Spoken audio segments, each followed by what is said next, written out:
Good afternoon to some, good morning to others of you, a special good morning to, as Michael just said, those of you in Pacific time zone. Thank you so much for joining our Green Eco-Socialism Conference. I'm Margaret Kimberley. I'm a member of the Green Eco-Socialist Network Interim Steering Committee, along with Gloria Matera, David Cobb, Mel Figueroa, Michael O'Neill, and Peter Schwartzman. I know some of you are familiar with eco-socialism and what we mean by that, but I will remind and introduce to some of you.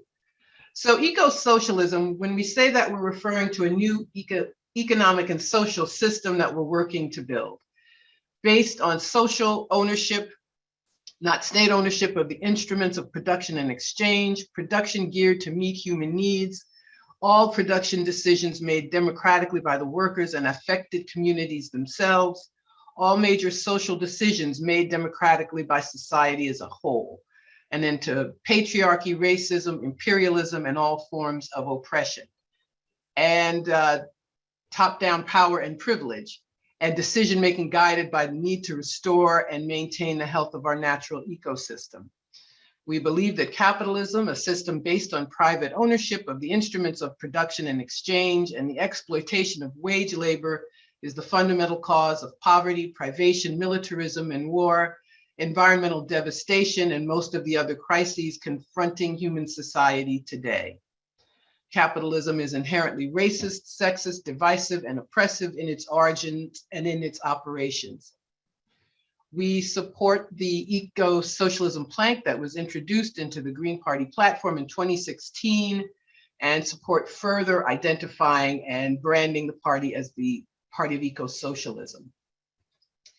And we are in support of a broader movement already rising in the country, sometimes known as other names, such as the Movement for a Solidarity Economy or Cooperative Commonwealth. And we want to improve our basic organizing skills and become better advocates for the society we wish to create. We got started a few years ago in 2019, and we managed to have one in-person conference in Chicago before the COVID pandemic shutdowns. Since that time, I don't think I've seen anybody in the group in person. But I think the pandemic is a good starting point for talking about the need for eco-socialism. I think the handling, or rather mishandling, of it shows why we need to practice eco-socialist principles as a society. It was so easy to blame Trump that first year. How hard was that after all? But now we've seen the second, and I would argue worst failure in dealing with the pandemic. And that is because neoliberalism and austerity are the functions of government.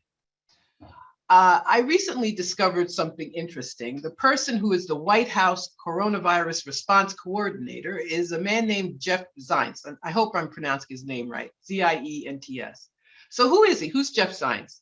Is he an MD? No. Is he a PhD? No. An MPH? No. He's a rich Democratic Party fundraiser. He was acting director of OMB for Obama and a big fundraiser for Joe Biden. And this is what he reported in his disclosure forms. He owns between 89.3 million and 442 million in assets. That's a big gap, by the way. I don't know how you own between 89 million and 400 million, but anyway, including various investment funds, real estate properties, and cash shares. His private investment firm, Cranemore Group, as he divested his holdings there, but he has $1 million worth of shares in Facebook, where he served as a board member. His total wealth more than doubled since he first joined the Obama White House as deputy director of OMB in 2009. Now, this person knows nothing about medicine, nothing about science, and you haven't heard much about him because, of course, he has friends in corporate media. But the most important point, and why am I bringing this up? We have the 1% making decisions about our health and about our lives, making the decision to say that the vaccinated didn't have to be masked, but then backtracking. And that was in order to speed up the return to work. Initially rejecting the advice from scientists, remember, believe the science, who said the government should send out 700 million test kits before the holiday season. Do you remember last month when Delta and other airlines asked to have COVID sick time reduced from 10 days to 5? They had friends in high places, so of course the corporations got what they wanted. And if you're wondering why they would put this man in the job, I think the answer is simple. I think it was to make sure there would be no people-centered remedies for COVID, that there would be as little public spending as possible, and that everything would be done to make sure that people went back to work. So schools stay open, vaccines are the be-all and end-all instead of being a tool, a part of the puzzle. They made sure that the patents remained protected and vaccines weren't shared around the world. But now we have Omicron and son of Omicron, known as BA2, coming from outside the country. On Thursday, just a couple of days ago, 3,000 Americans died of COVID. This is why we need eco-socialism. Last year, millions of people had hoped that picking one side of the duopoly over another would save us. But of course it didn't. Now we do have our victories. We had good news a couple of days ago when a federal judge blocked Biden's oil drill leasings in the Gulf of Mexico. They blocked them because the Biden administration did not adequately take into account its effect on greenhouse gas emissions. Oil drilling, Democrats, didn't Biden go to COP26? Isn't he better than Trump? But COP26 was a wash. No funding to the global south for damages caused by rich nations. And that climate activists who went there were outnumbered by fossil fuel lobbyists. The conference ended with an agreement to phase down the use of coal instead of phasing it out altogether. Phasing down is deliberately ambiguous and makes a mockery of the 2015 Paris meeting, which ended with an agreement to allow a temperature increase of 1.5 degrees C. The fact that climate agreements allow world temperatures to rise is but one indication that the process falls far short from what the world needs. But that seemingly small increase will have devastating consequences, with droughts and storms bringing catastrophe to millions of people. The can is always kicked down the road, and the final agreement is a sham. The political duopoly in the United States behaves as it always does, with phony heroes and phony villains, as in professional wrestling. Republicans refuse to participate in climate agreements. Democrats show up for the cameras, but only to fool the rubes into thinking that something important is being accomplished. It doesn't matter if Democrats show up at COP26 if they act just like Republicans. The US military is the world's biggest polluter, but its carbon production and that of other nations' forces are exempt from climate goals. When a journalist asked Nancy Pelosi and other congressional leaders about military spending, it was clear that the question had never come up for them at all. They said the military, which contributes to climate change, needs money to respond to the climate change it causes by its very existence. Why does it matter if George W. Bush or Donald Trump withdraw from previous climate agreements if Democrats follow in their footsteps? And this is not just the US problem, it is worldwide, by the way, which is why we need an international outlook, with other countries also kicking the can down the road, promising to phase out, weakening the language, and so forth. And that's what you get without eco-socialism. You get climate catastrophe, and you get illness and death. And now, with those cheerful words, I hope something there was inspirational. I'll introduce you to our first speaker, Kali Akuno, who told me that his talk would be, he would talk about the possibilities of the moment and that it was not all gloom and doom. So that's a good thing. Kali is an organizer with the Malcolm X grassroots movement, an educator and a writer, and is well known for his affiliation with Cooperation Jackson, an emerging vehicle for sustainable community development, economic democracy, and community ownership. The broad mission of Cooperation Jackson is to advance the development of economic democracy in Jackson, Mississippi, by building a solidarity economy anchored by a network of cooperatives and other types of worker-owned and democratically self-managed enterprises. So I'm looking forward to hearing what he has to say. Thanks so much, Kali, for joining us. Thank you. And thank you for that breakdown. You covered most of the gloom I was going to touch on. So we got that out the way. Uh, I think that was an excellent piece. I'm glad we got it recorded. And I hope you write some of that out, Margaret, put it out there. Um, so let me just start literally because that covered a good chunk of some of the exact same points that I was going to touch on about just where we stand, particularly the piece I was going to touch on was using COP26 as a point of reference, right? To demonstrate, I think as Margaret just did, um, the ruling class don't have no intention on changing anything, right? They'll tweak some things, and Biden has made it painfully clear, as he said, coming in his introductory speech, we're here to create a new market. That's what he said, right? And viewing the ecological and the climate crisis as another opportunity for capitalism, right? In some aspects of its resurgence. And that's what basically he put on the table when he said, I think that the market can deal with this adequately. So there is no alternative coming from there. Where is the alternative coming from? I would wager that it is coming primarily from youth movements all over the globe on a global scale who are very clear and conscious about how their future is being mortgaged by the ruling class forces, that are in control of the world's global operations now.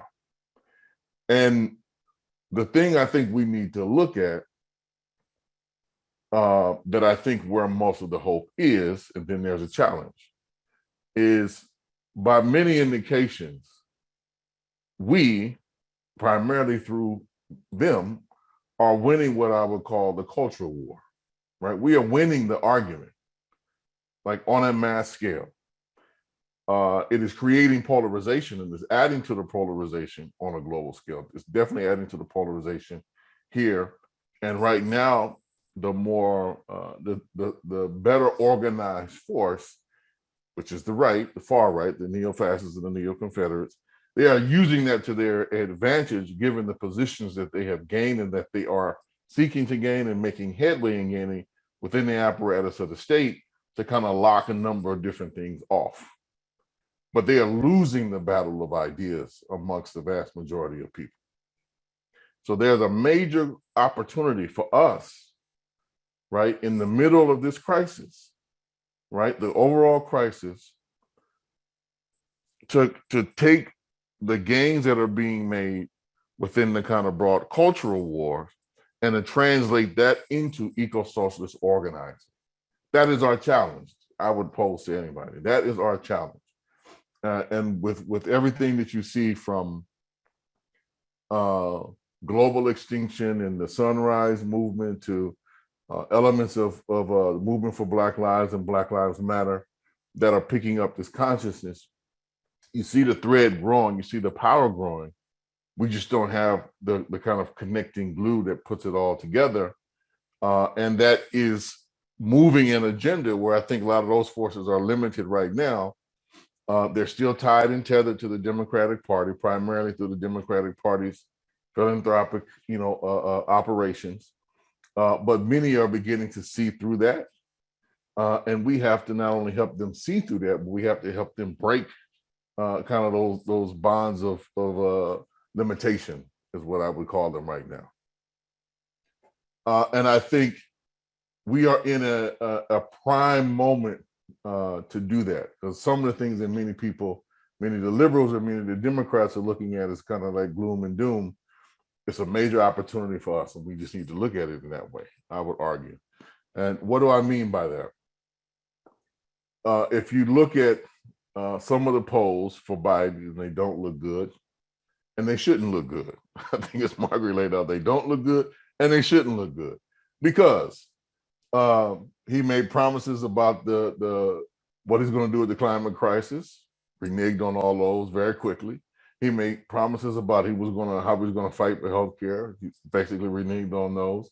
He made promises on what he was going to do around student debt. He's reneged on all of those, and as a result, particularly if you look at the mass of young people that I'm really talking about who voted for him, right? Who got out of the streets in part because of the request of the Democrats and the media manipulations of the likes of all the MSNBCs and the CNN of saying that all the activity that you all were doing and demanding and putting pressure on in the streets in the midst of the George Floyd rebellion in 2020, channel all that into a vote block. And if we eliminate Trump, all of our problems will be solved. People are seeing through that BS real quickly.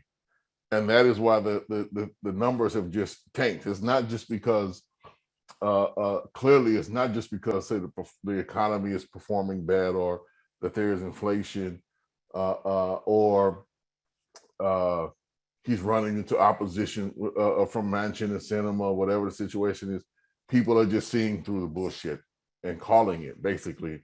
And many people are waking up. It's like, you fooled me once, but you're not going to fool me too many more times, even with the threat of the fascists beating down our throat, because people are really asking, like, your rhetoric might not be as bad, your outright racism might be as odious, right, and in my face, but I look at what you're promoting, particularly I think as Margaret was pointing out, I look at what you're promoting on COVID, and I see the blatant, people are seeing just the blatant hypocrisy of it all. Like, wait a minute, so if I get sick, I only have to be at home 5 days now, or I don't have to take tests, and you said you were going to solve it, and now the numbers are worse than they ever were because of this. And people are saying, like, look, there's nothing that there's nothing that you can offer. There's nothing that within your program, and people are just seeing it, basically for it to be what it is. It's a total sham, and they're totally exposed. That exposure is an opportunity for us. How are we going to fill it? Right? That is our particular piece. And there's two things I think we have to do to create opportunity.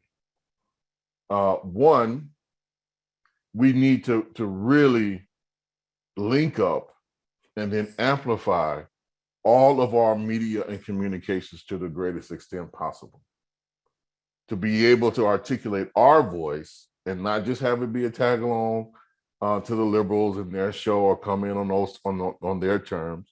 But I think we need to take, as odd as it may seem, we need to take a page from the right and really amplify, everything from low wave radio to the networking of like podcasts and broadcasts on that level. Because if you look at where their strength is, it's not necessarily, it's Fox is a great help to that side of the equation, but how they network everything from like the Joe Rogan to Steve Bannon shows and to everything in between. And I listen to a lot of their radio, and let me tell you, it's very effective in their podcast. We don't have the corresponding infrastructure on our side of the equation. We have some. Margaret is here, and some of the stuff that she's been doing with BAP and other stuff, but we don't have a whole comprehensive infrastructure that's hitting different audiences in different, parts of the country and then linking them together. That's a challenge for us, I think, particularly as eco-socialists and within the Green Party in particular. So how can we create that infrastructure to amplify our message and start reaching? It's not going to be done overnight, right? But we have some of the basic building blocks. We just need to be very intentional, I think, at this point, about creating a comprehensive strategy that links us all together and then figure out how do we amplify our message to reach more and more people in different segments, particularly of the left, that we need to unite, and cohere. That's the other challenge. And then we have to just figure out more in the concrete, how do we get into doing mass work in our communities, particularly during this next period. Many of you have been offering that I think there's a real critical 2-year period to prepare for some of the aspects of what clearly seems to be, in my mind, one party domination, by the neo-Confederate, neo-fascist forces within the next 2 years. That's also a critical opportunity, because millions of people are desperate for answers, seeing what's coming down and having very little to no faith in what the Democrats are either doing, what they're calling for, and definitely not how they're fighting back in any form or fashion. So people are looking for answers. They're looking for, how do we fight our way out of this? How do we create something new? That's where we have to come in, right? And we need to really develop what we call in Cooperation Jackson, we would argue for a build and fight program, right?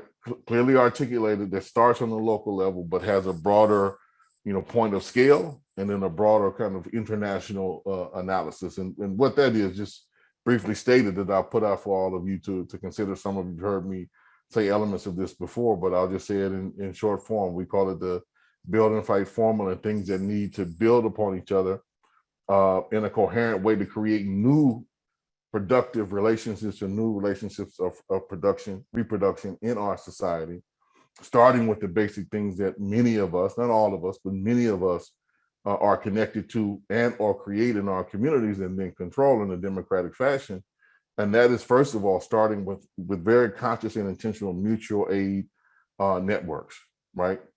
And these are critical, we would argue, from a Cooperation Jackson perspective, because it gives us the concrete needs of, what are the concrete needs in our communities? Not what we speculate, not what we think, but who needs what, and then who has what skill to share, to build upon, to network, and then how do we can put those different things together through democratic forms to be able to kind of serve those needs.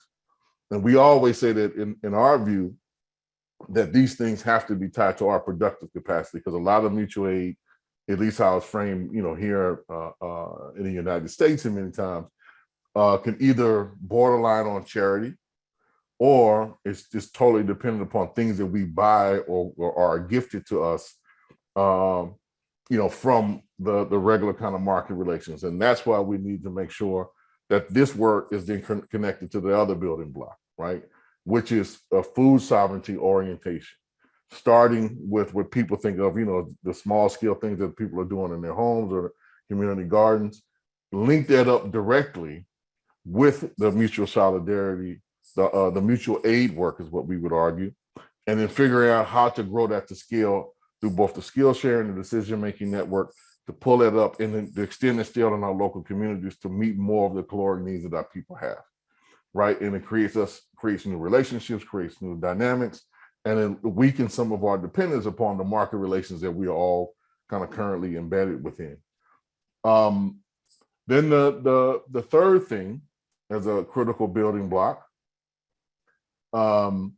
we call it community production, but the more deeper level of what it is extending the fight for worker self-organization and self-management. And that's not just, some people hear that and you think cooperatives. Cooperatives is a part of it, which is why I'm doing it. But a cooperative that doesn't have a broad, what we would call kind of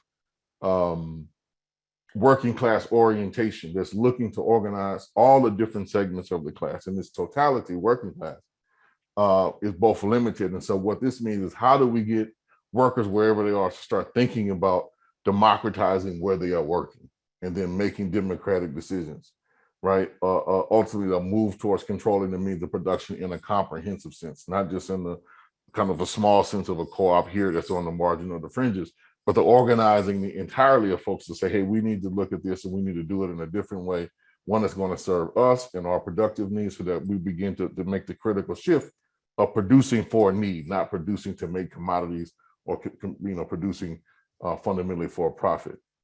And then the other piece we know we're going to have to deal with, both to protect what we build, but also to kind of fight against, this potential right-wing onslaught. We have to develop the self-defense networks that put this all together and ensure that there's a level of safety and security that grows within our community.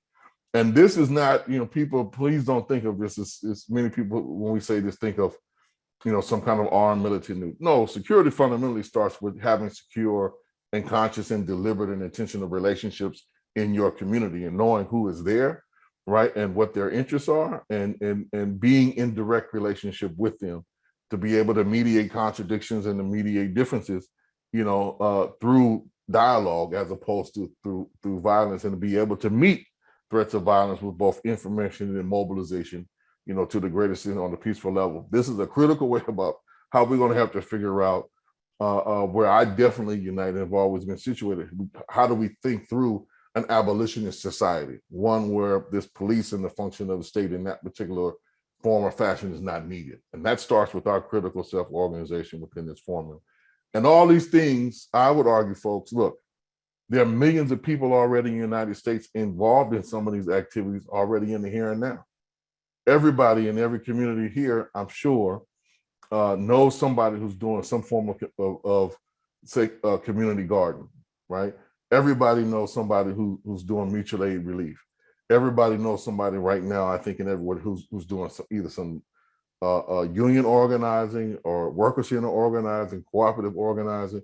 It's our challenge, I think, to come with the level of political clarity and direction that was stated in the first part about what the eco-socialist orientation is about. Come with that, make it a programmatic focus, and then go out and organize and then create the network to amplify the organizing work and that political message through our own self-directed and self-owned communications network. If we can pull that together, I think, and I'm not exaggerating, I think the sky's the limit, because people are hungry now. And we've seen that in the past 2 or 3 years, right? And there's different ways of looking at it. I think if we just start what happened in 2020 with the Floyd Rebellion, and then if you look at how many people, both good and bad, in my view, but just how many people showed up for the elections in 2020, there's not a lack of engagement. There's not a lack of hunger that's out there in the society right now. But what's feeding it? Like, what is it connected to? What is it hearing? And who is it reaching? We have to interject. We have to intervene. And I think we can move a lot of different things in a profoundly different way in the midst of this crisis. And I'll just end with this. We got to remember that old adage, in crisis, there's opportunity, right? And so we can't be sitting back thinking gloom and doom and there's nothing that we can do, or the sky's completely falling in on us. No, right? We can seize the moment just as well as anybody else could. So let's get ourselves organized to do it. Thank you. Thank you so much, Kali. I think Biden's election it's always problematic when Democrats win, right? Because it puts people to sleep, and especially when Republicans are presented as as I said, like professional wrestling, like they're the villain, but it's a fake villain, and Biden's a fake hero. So what are you seeing on the ground in response to, it's now been a year since they've been in office? And Steve Welser will be next. What are you seeing on the ground in response to what the administration has done and not done? You muted. I was saying, good question, as always.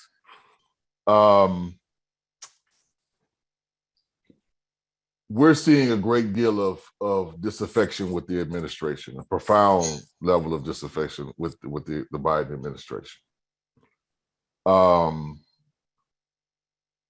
They got a good number of people within the local kind of Democratic Party apparatus to really champion, in particular, the Build Back Better plan. Mm-hmm. Right? Because Jackson has some major infrastructure needs. And it's very clear it's not going to get any support for any of those infrastructure needs from the state. And they've made that abundantly and painfully clear. And it's part of a strategy to actually take over the political leadership, of the capital city, which Jackson is, for those of you who don't know, in the state of Mississippi. And there's kind of a clear and obvious thing to start rooting more people out of the community because of the collapsing infrastructure. And then there's a clear plan to build it back up to be whiter, richer, with their political control within the next 10 to 20 years. That's operating. So right now we're still in the major, we're going to starve you phase, right? And force you out. And so the way that people, within the local Democratic Party operatives They put most of their main hope in trying to have federal bypasses, right, to the local funding, either through community block development block grants, which for a period of time as a point of concession to the social movements, particularly the Black Liberation Movement in the 60s and 70s in particular. The CBD funds were used as a way to bypass the states and give money directly to the kind of like Black municipalities. Well, Biden administration promised that some of this new infrastructure money would go directly to the cities, and that was kind of oriented around the Build Back Better money was really trying to build in that infrastructure so things would go directly to like a Baltimore or a Jackson or a New Orleans. But with it collapsing, now it's very clear that's not going to happen, right? And so there's a lot of frustration that you see being mounted, and folks saying, well, if you want to get back good in the graces of the Black community in Jackson, you have to deliver on the Voting Rights Act, right? That was the big thing. And so, a lot of folks in Jackson within this orbit, they supported the move of Black Votes Matter and Stacey Abrams' little boycott of Biden when he came to Atlanta and tried to do his little road show throughout the South, to kind of promote that bill when we already knew very clearly it wasn't going anywhere because of the technical structural obstruction of Sinema and Manchin. So folks are really disillusioned, right? And I'm speaking directly to a lot of young folks who put a lot into we got to do anything to beat Trump that we have been in dialogue with on a local level are now kind of starting to flock to our way, like more and more.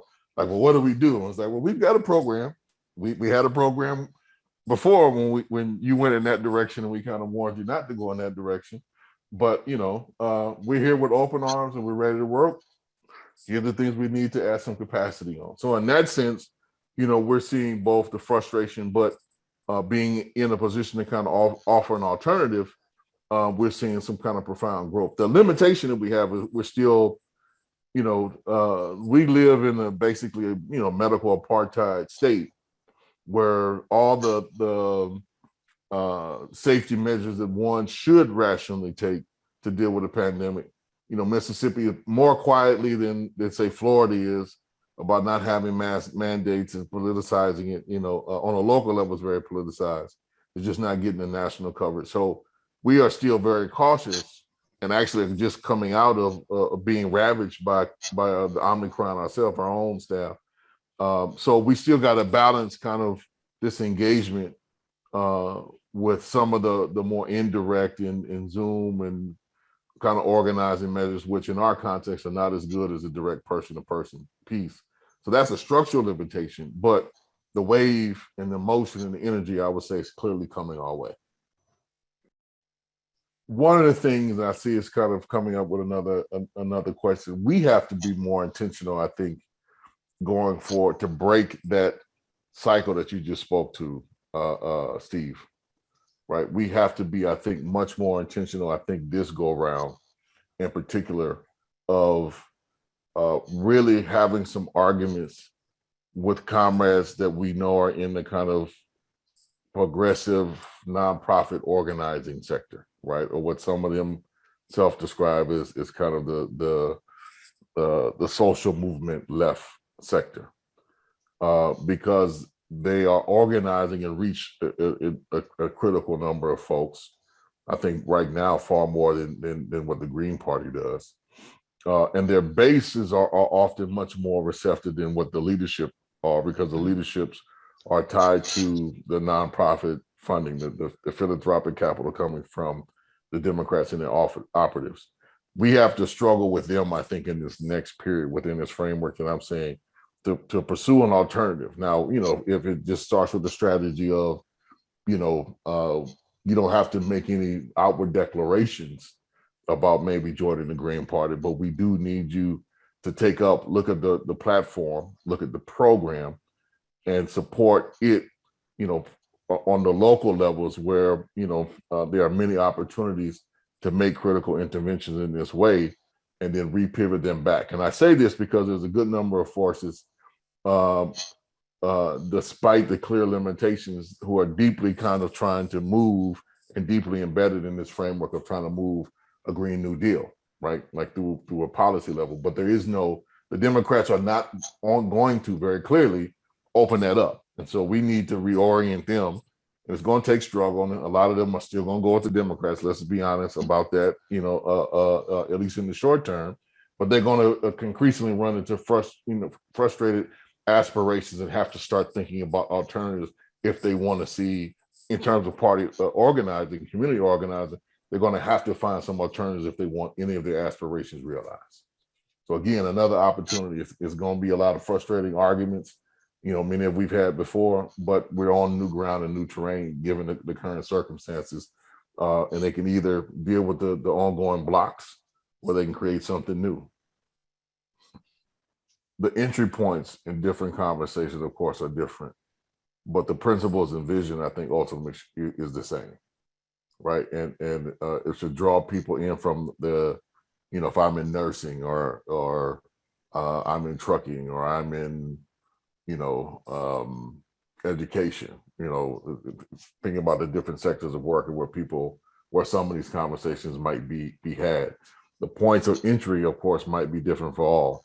But I think we have to, pull people back towards, well, there's a different way to organize all this, which will eliminate, the overwork you have, the lack of resources, the mounting threat that you all are facing in the midst of a pandemic, who gets to make those choices about what's safe and what's not. You know what I mean? I think there's ways that we can tie all those things back to a broad, comprehensive organizing plan along our principles. So I think that's the key piece that we need to be consistent with. They're experimenting with this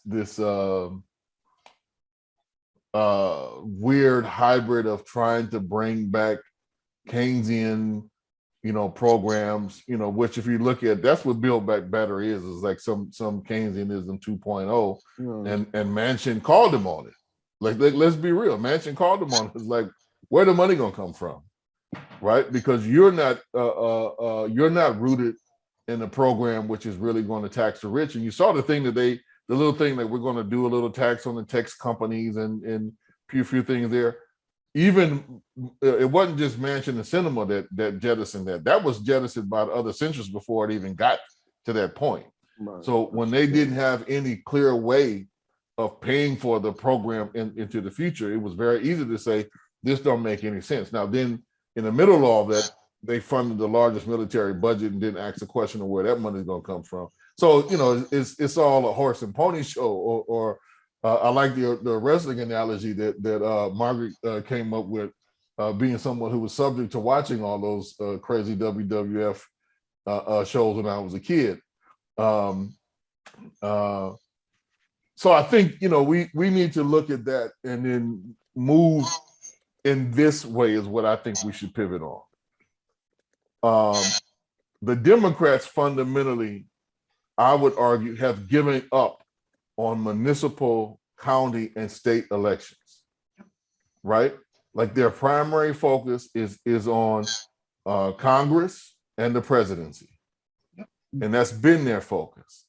And, they just kind of have a dependent machine that kind of keeps a municipal thing going, but it's on the municipal, county, and state levels that we need to be, I think, gathering our forces. Our impact concretely on the national level, let's be real, is going to be minimal right now.